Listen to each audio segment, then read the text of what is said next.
Welcome back to Chapter 2. Today's Chapter 2, Section 3. We're going to be adding integers. We've already talked a little bit about what integers are. They're their whole numbers and all their opposites. Now we're going to consider adding them, because now we're going to consider adding numbers that don't necessarily have the same signs. They're not necessarily always positive. Now when they're always positive, we add them just like we've done since first and second grade, if not even before that. But when we have negatives thrown into the mix, then it's a little bit different. And so we're going to emphasize the rules on how to add numbers that have positive numbers and negative numbers combined. There are two possibilities when you're adding two numbers. This is as simple as I can make it. You can add two numbers that have the same sign. You add two positives or you add two negatives. Or you can add two numbers that have different signs. One's being a positive, one being a negative. Those are the two possibilities. When you're just talking about two numbers, if you're adding more than two numbers, then we've got different possibilities, because you might have several that are positive, several that are negative. But when we're just talking about two numbers at a time. Now, we're going to look at the very first one. It's probably the easier of the two. It's certainly it's the easier one to understand. And that's when you're adding two numbers that have the same sign. So I've written down the two steps here. And I'm going to kind of explain them quickly, and I'll do a couple of examples that you may see at the bottom of the screen. To add two numbers with the same sign, either both positive or both negative.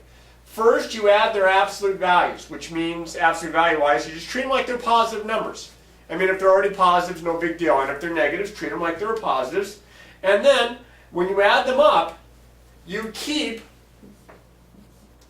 the sign for the answer. So if you're adding two positives, it's positive. If you're adding two negatives, it's negative. Look down here. 5 plus 8. You've done this since grade school. You add these up, you don't have to worry about any weird rules for the signs. You just add them up traditionally. 5 and 8, 13. Now over here I'm adding a couple of numbers, and notice that they're both negative numbers. Negative 9 plus negative 3. To add those up, I add them as if I add their absolute values, 9 and 3, 12. But I keep the sign. These are both negatives. My answer is negative 12. So if you add two positives, you get a positive. If you add two negatives, you add them up like they're positive, but you keep the sign. It stays negative. You add two positives, you get a positive.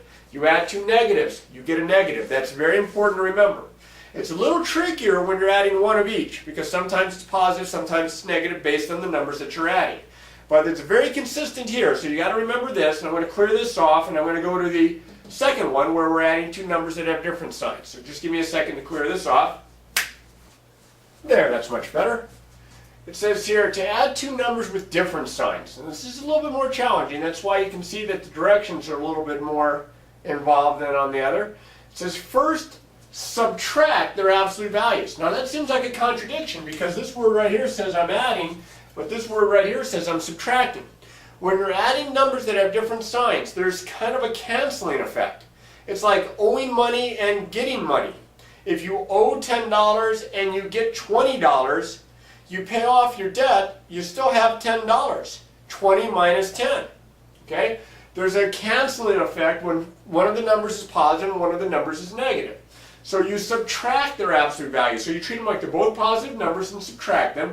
Then you keep the sign of the addend. Now the addend, that word right there means what we're adding.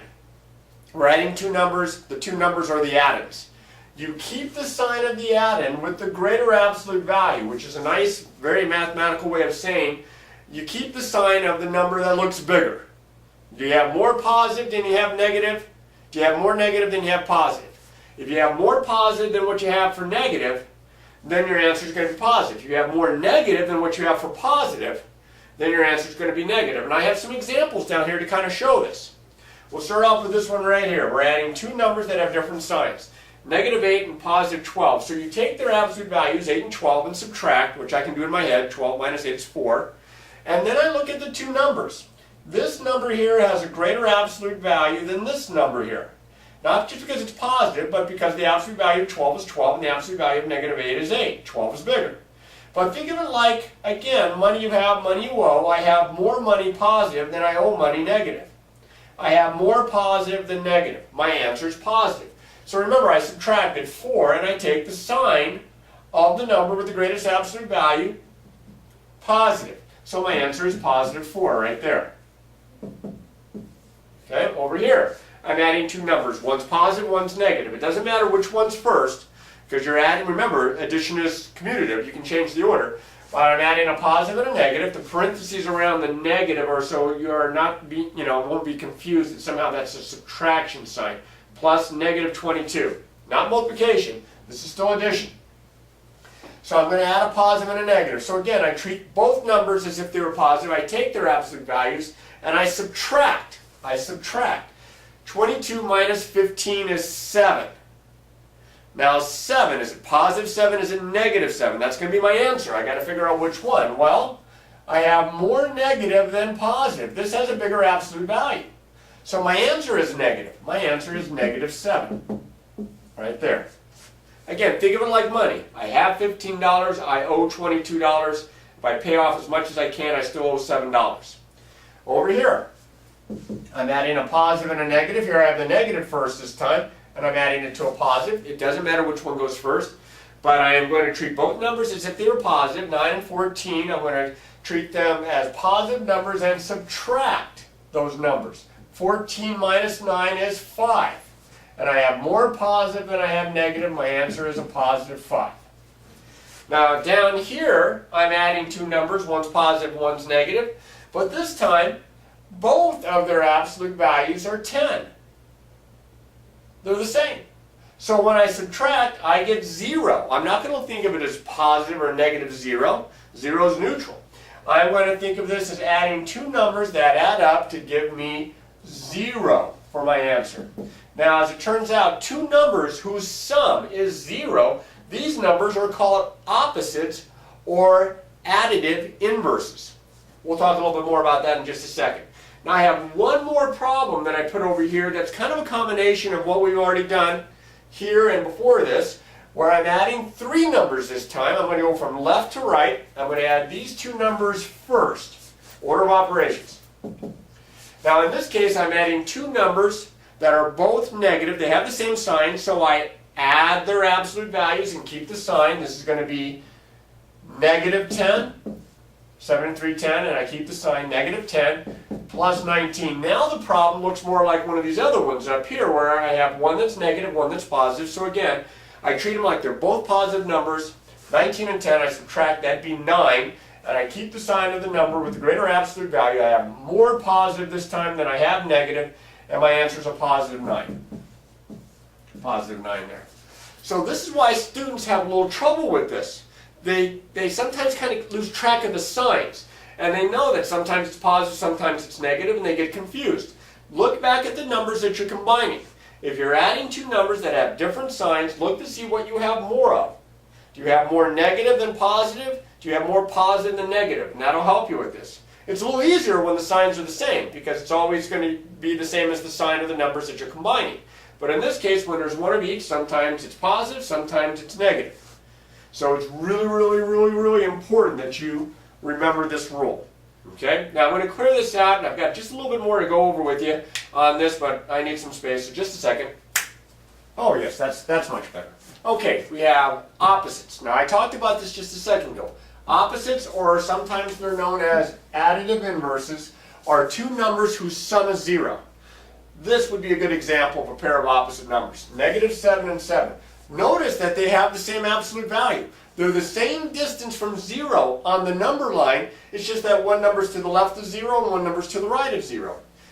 These two numbers, their sum is 0. These are opposite. Same thing here with 12 and negative 12. The only one that's kind of weird is 0 itself.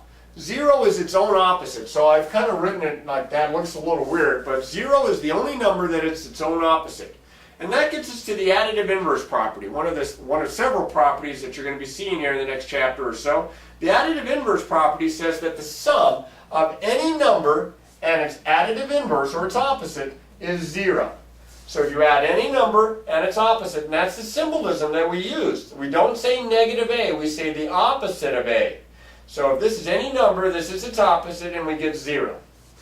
Now we can use this not just when we're adding numbers, but we can do this when we're combining like terms.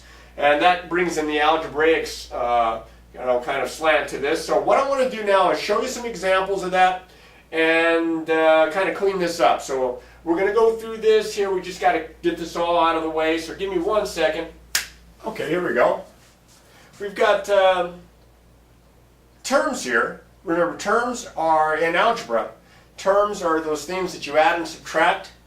They can have variables, they can be numbers. In this case, I have two like terms here. Remember, we can only combine like terms. We talked about that in chapter 1. I have two like terms that have the same variable. I have negative 8y, and I'm adding to that 3y.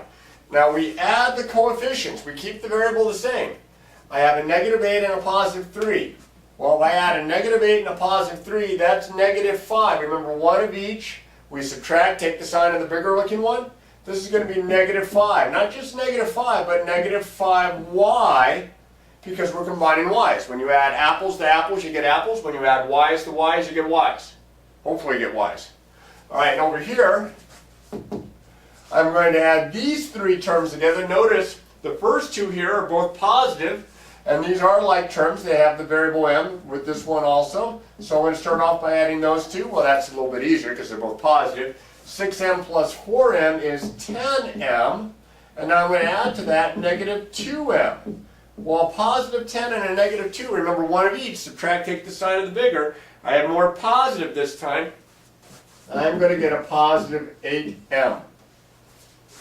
Now, I know I already had this written down, so if I'm going too fast, just pause and then get caught up with your notes. Over here, I have 7y and I have a negative 6y. One of each. I'm going to subtract and take the sign of the bigger one. 7 minus 6 is 1, and I have more positive than negative, so it's 1y. Now, there's nothing really that bad about writing 1y, but we know that 1 times anything is just that anything, so I'm going to write 1y as just y. Okay, it's simpler. It's understood that there's a coefficient of 1 right there. Okay? On this side, I'm adding a negative 5x and a positive 4x. A negative 5 and a positive 4, again, like terms, I can combine, is a negative 1. A negative 1x. And again, there's really nothing all that wrong with negative 1x written this way, but remember, 1 times x is just x. So I'm going to write this not as negative 1x, but I'm going to put what appears to be the negative here in front of the variable. Now, when it's in front of a variable, we don't say negative x, we say the opposite of x, because we don't know if x is positive or negative. And what I have done here and here is I have written my answers in simplified form. It's a little simpler here than 1y. This is a little simpler here than negative 1x, excuse me. All right, now that's the algebraic twist to it. I have one more application problem that I want to do here real quick. And, you know, since most people still have some kind of checking account, although everything pretty much is done with debit cards and such, and credit cards, we've got this one right here where Tracy opened a checking account with a deposit of $100. Now, that's money that she has, so that's positive. I'm going to write that down, positive $100. During the next week, she wrote checks for $45 and $65. Now, that's negative, because this is money that's coming out of the account. So I'm going to put plus negative 45 plus negative 65. And then she made another deposit of $28. Now, deposit that's in the plus, that's money that's going into the account, plus 28. Now, here's the first problem I've shown you where I have 4 numbers that I want to combine. I'm going to show you a little bit of a shortcut that'll make this hopefully a little easier for you. I'm going to suggest that when you have three or more numbers, 4 is good right here, 3 or more numbers that have different signs, to add up all the positives together, add up all the negatives together, and then combine those two amounts at the end. Because adding positive and negative is usually the trouble spot, and you don't want to do it more than one time. So I'm going to add these two numbers here that are positive, that's 128. I'm going to add these two numbers here that are negative, a negative 45 and a negative 65. Remember, you add them up like they're positive, but you keep the sign. 45 and 65 is 110, so this would be negative 110. And now I only have one problem here where I'm adding a positive and a negative.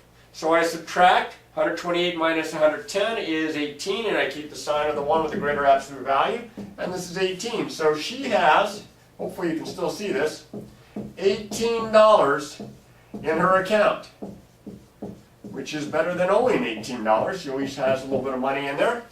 And that's the answer to the problem. Now when you're adding a string of numbers together and they're signed numbers, this little trick might save you some aggravation and some silly mistakes. If I had done it from left to right, I would have had to add these two. That would have been a negative and a positive, would have come up positive, and then I would have had to add it to this, a positive and a negative. That would have been, again, one of each, and as it turns out it would come up negative, and then I would have had to add it to 28, a negative and a positive. I would have gone through that process of a negative and a positive 3 times as compared to only having to mess with it 1 time at the end. So that's something to consider if you're adding a string of numbers.